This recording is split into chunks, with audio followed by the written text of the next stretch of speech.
Welcome to October. I'm coming to you live from the middle of the Arctic. No, I'm joking.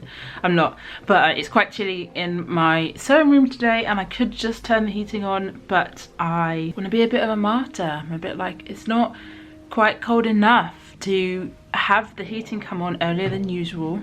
I can just sit in a dressing gown and get things done, so that's what I'm gonna do. I'm in my dressing gown just now in my sewing room, much tidier than last time you saw it.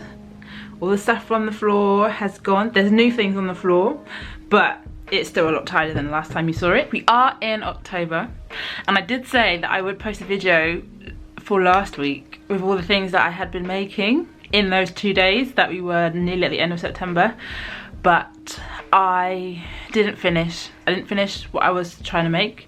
I had probably actually barely started. I was hoping I could give myself extra time to make some things, and the extra time, it just ran out. It came and it went, just like that.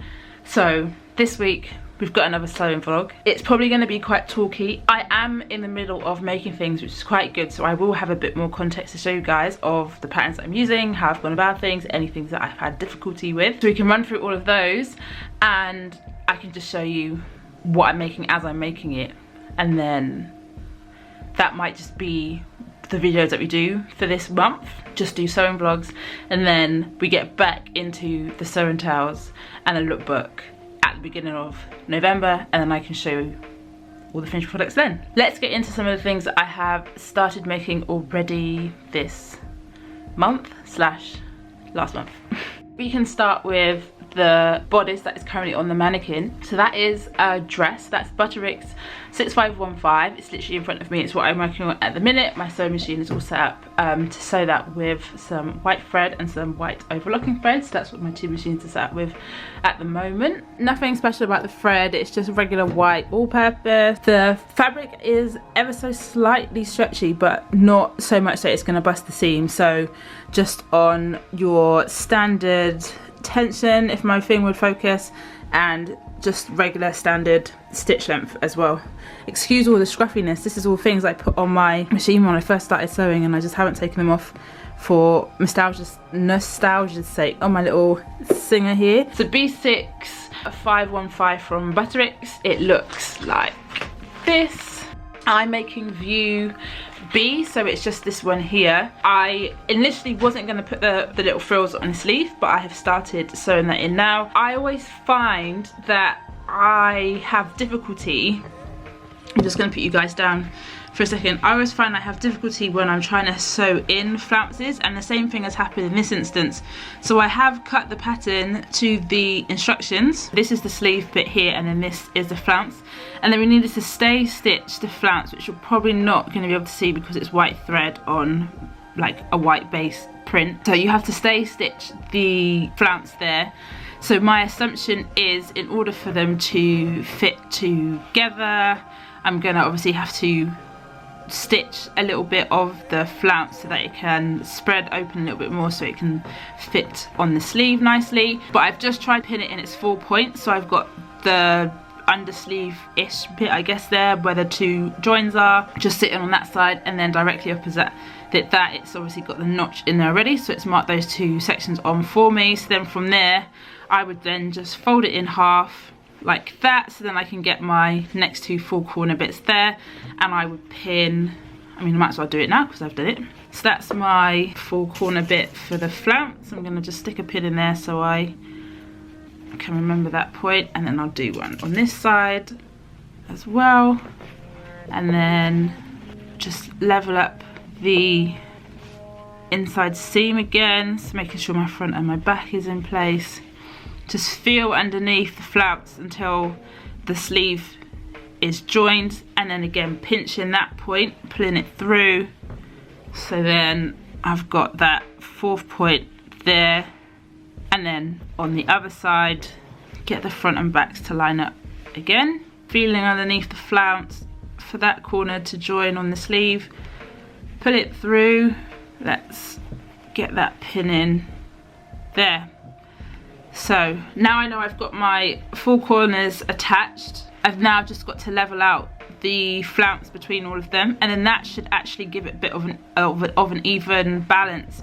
But what we can see here straight away, now that I have done that, so I have done it and pinned it and put it in there in the four corners, but we can already see that this side is quite gapey in comparison to this side, when in theory they should probably be the same because it's now 4/4. I will pin the four corners again just to make sure that I did actually do it correctly. Other than that, so far I've found the pattern fairly straightforward to use. I mean, the bodice comes together in a typical way that you would expect a bodice to. It's a lined bodice because it doesn't have a facing on the neckline, but obviously you still want the neckline to be nice and finished. Sleeves have been quite fine. The skirt is quite fine. It's still just a a two dart like waistband for the skirt, and then I haven't attached the flounce yet for the skirt, so that would be quite an interesting thing, just so I see how I cope with those instructions. The other thing that I have been working on, silver blouse on the end there, is still work in progress. It got put on hold because I had to get some facing.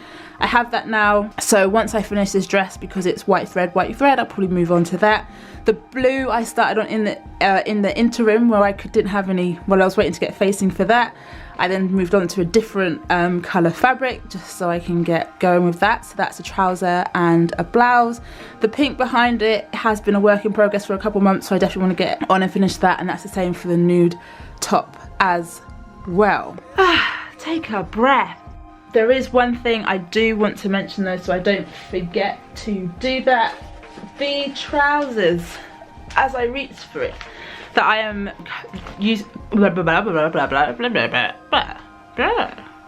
trousers that I'm working on, I'm using McCall's pattern 7726. It looks like this. For those of you that have been around for a while, you'll know I used this pattern for a gold pair of shorts that I wore to my boyfriend's cousin's wedding. It was a lovely gold suit. It's probably one of my favourite suits that I have made. I'm just going through all of the suits that I've made in my head, and they're basically all my favourites. That's why I'm laughing to myself, because it's almost like when you ask your mum who's your favourite child and they say you're all what's that line, whoever I'm talking to at that moment in time, and it's just like, that's not a real answer. I've used this pattern before to make some shorts. When I used it last year, I had trouble with the rise on the shorts. When I made them in the gold, I didn't, that's the thing, I didn't measure twice and cut once. I measured once and cut once, and I cut it wrong. I should have adapted the rise so that they sat a bit better. They're not too bad, but they're literally on the borderline of being uncomfortable, where they're fine for a while and then they can get uncomfortable. When I made it, I also put the zip in wrong. Honestly, now, because I've done it on the trouser and I've done it right, I do not know how I did it wrong. I think I just wasn't paying attention, and probably as well I did not follow the instructions properly, and I don't think I transferred all the markings. I think that might have been the thing that got me, and I think I didn't pay attention to the instructions, and so things went a bit awry. Trousers I'm doing are view B. The shorts I did were view A, and I think it's A and D that are the same pattern, and B and C that are the same. When I was doing B and I was paying super close attention to what is happening with the fly, I noticed that there's an instruction in the patterns when you're doing the fly that says to sew from the notch to the large circle, and there isn't a large circle on the pattern.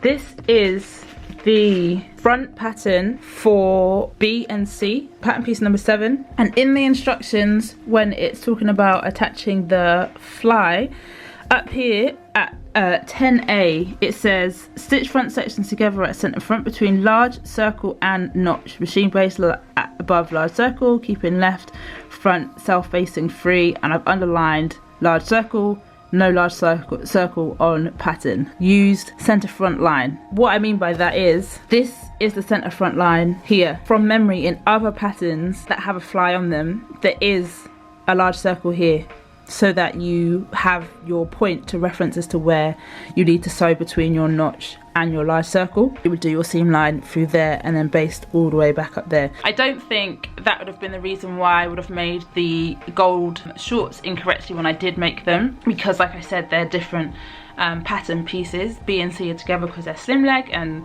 A and D are together because they're slightly wider leg. But I'm very glad that I was able to do the fly correctly this time. The only other difficulty I had with this pattern is that I could not find a 9-inch zip to save my life, like anywhere in the colour that I wanted, or even in just black and white. And I'm saying anywhere, my search wasn't that great, if I'm completely honest, because I needed it quickly for convenience. I could have used a 10-inch seam and then cut it down to adjust the stoppers at the top, but I didn't really want to do that. So I've used an 8-inch zip in the same that I did with the gold one. But the problem that I have with that is joining the top, the clasp, because even when I did try and put a hook and eye on it, it didn't really hold. Like once you sit down and you eat and you're breathing and your stomach pushes out, it didn't really hold it. So that's the only thing I'm going to have a challenge with. Debating about whether or not to put a button on it or a popper. Might go for a popper actually. That would definitely hold it in place and probably be a bit more discreet than a full button. I had to stop on that because I don't have any thread to correctly match doing an overlock stitch. So I was trying to do pink and shares. The pink and shares that I have are years and years and years and years and years old, that they are very blunt and it was very hard to do it. I've done some of it. I need to get a new pair of pink and shears. It's one of those things that I keep remembering that I need to do. Then I'll go to the shops and I'll come back and I'll be like, oh, didn't get pink and shears. I went to Woolcrest wholesaler fabric. I mean, they don't just sell wholesale fabrics, they sell fabric to the local public as well, near Mare Street. I'm pretty sure if there's anyone that goes to London College of Fashion or knows someone that does, or maybe even anybody that is a startup fashion designer, they probably know about it because they just have vast amounts of fabric in there. I went there and got myself some crepe satin in some beautiful like autumnal jewel tones. That's the word that I was looking for. Which I have somewhere in there. I've either put them away nice and neatly, or they are in a different place waiting to be cut. So I'm hoping to make some dresses and some blouses with that. So yeah, I mean, I've got quite high plans, not gonna lie, but I have extra time now, and you guys are gonna come with me and see how I'm progressing through the weeks for accountability, because my goal was to be more consistent, and it's already been 2 weeks since I have wanted to do that where I haven't posted a video. So then, you know, you gotta switch it around. You've got to come back a bit stronger for that and try something else new. It's getting a lot warmer in here now. I think I just needed to sit in here and get energized. So I am gonna take this dressing gown off and I'm gonna get to work.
just checking in. This has been a much more of a talky video to explain everything, but I hope you guys found it useful with the point for the flounce. My battery is starting to run out on my camera, so I think I'm probably going to actually end up leaving this vlog here, which isn't a lot. There's still a lot of sewing that I want to do. I need to work on the skirt now for this dress to get this dress done, so that's one tick off the list. And then I need to go out probably tomorrow to get some pink and share so I can finish off those blue things. And then I need to start cutting out the skirt and then finishing the blouse and everything like that. But this will need to end here for just now, and then hopefully be able to catch up with you guys next week, or to see how far I have got with my plans for this month. Thanks guys, thanks for bearing with me. Hopefully by the end of this month we'll have quite a few nice treats to show you. Until next time.